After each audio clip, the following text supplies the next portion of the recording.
somewhere between a training pitch in Riyadh and a beach in Madeira. The greatest score player have ever assembled sat down, looked into a camera, and decided America deserved a word. Not a goal celebration, not a trophy pose, just a message. "Happy Independence Day, America," he said, in that accent that turns every vowel into a small victory. 250 years of chasing something bigger than yourselves. I understand that I have been chasing something bigger than myself since I was 11 years old, sleeping with a ball instead of a pillow. Let's rewind the tape, the way any good broadcast should. 1776, a group of colonists, tired of paying taxes to a king they never elected and never met, sat in a hot room in Philadelphia and wrote down a very bold sentence: that people are created equal and that governments only get to run the show if the people let them. No focus groups, no sponsorship deals, just 56 men with quills risking their necks for a paragraph.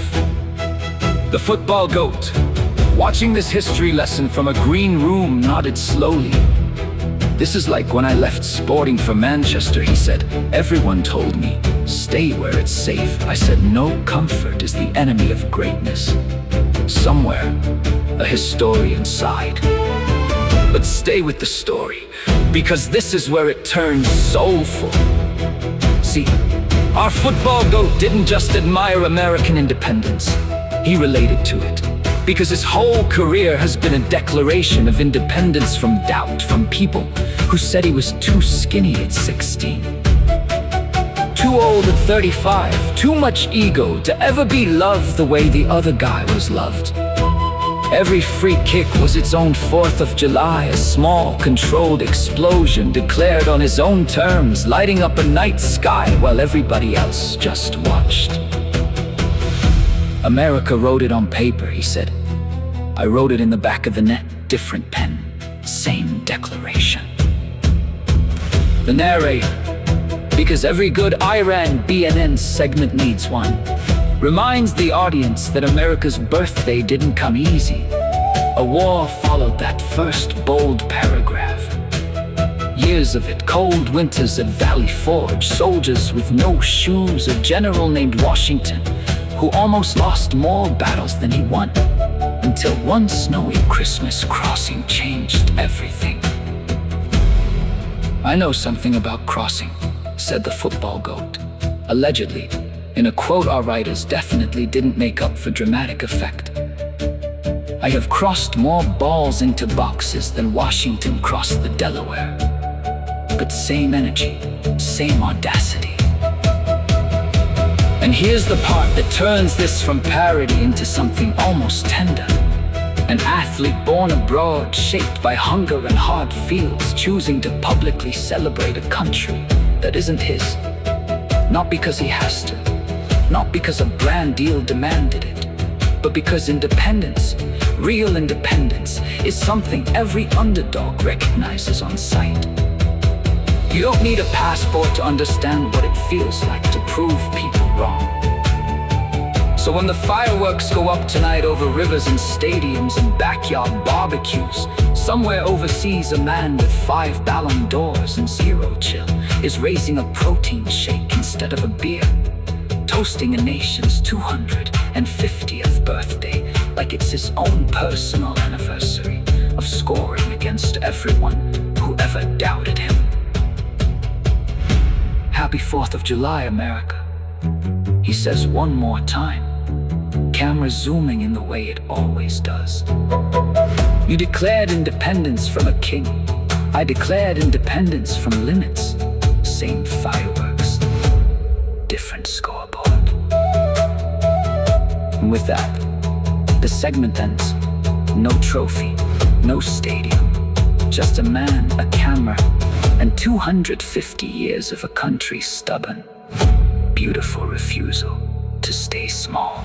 Some people online got upset about this, because that's what people do now. They get upset about kindness like it's a foreign substance. Why is he talking about America? They typed from their phones made in 3 different countries, running on software written by immigrants, eating food descended from 4 continents. Funny how independence only bothers people when someone they didn't approve of celebrates it. But let's go back to the story.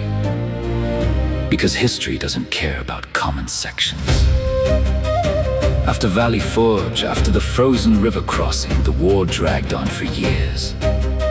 6 more years of it. Actually 6 years of a ragtag army, underfed and underpaid, facing the most powerful military on the planet at the time.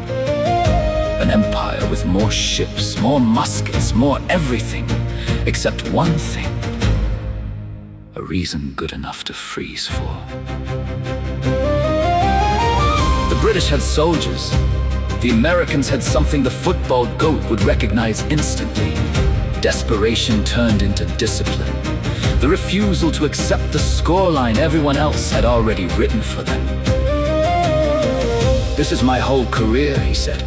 Apparently, somewhere between sets on the training pitch. Everybody wrote the ending before I got there.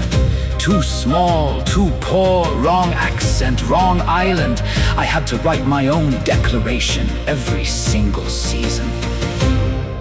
By 1781, the war that started with a paragraph ended with a surrender at Yorktown. The British general didn't even show up to hand over his sword, sent a substitute instead. Because pride, apparently, dies slower than empire. Sound familiar?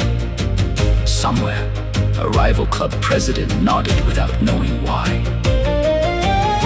2 years later, in 1783, it became official, a treaty, a signature, a new country built by people who had absolutely no business winning against the safest bet in the world at the time.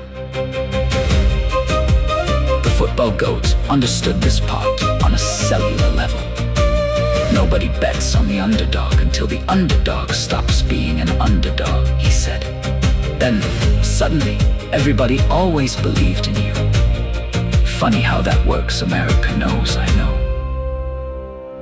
And here's where the segment turns from history lesson to something closer to a hymn, if hymns were allowed to have sponsorship deals. Because independence was never really about the paperwork. It was about a group of exhausted, freezing, outgunned people deciding that dignity was worth more than survival on someone else's terms. That's the whole story. Not the fireworks, not the barbecues, not even the flag. Just people refusing to be told who they were by someone who never had to live their life. That's why a footballer from a small Portuguese island, who grew up with holes in his shoes before he had holes in the back of the net, can look at July 4th and feel something real. Not because he studied it in school, because he lived a version of it. Every doubted teenager, every rejected trial, every year they said, he's finished. That was his own personal Valley Forge, his own frozen river, his own ink on his own declaration. So maybe that's the real translation of his message tonight. Not happy birthday, America, more like, I see you. I know what it costs to become something nobody handed you. 250 years for you. 2 decades for me. Same fire, different flag. And that, somehow, from a man who talks about himself in the 3rd person more than any historical document ever has, might be the most honest tribute America gets this year.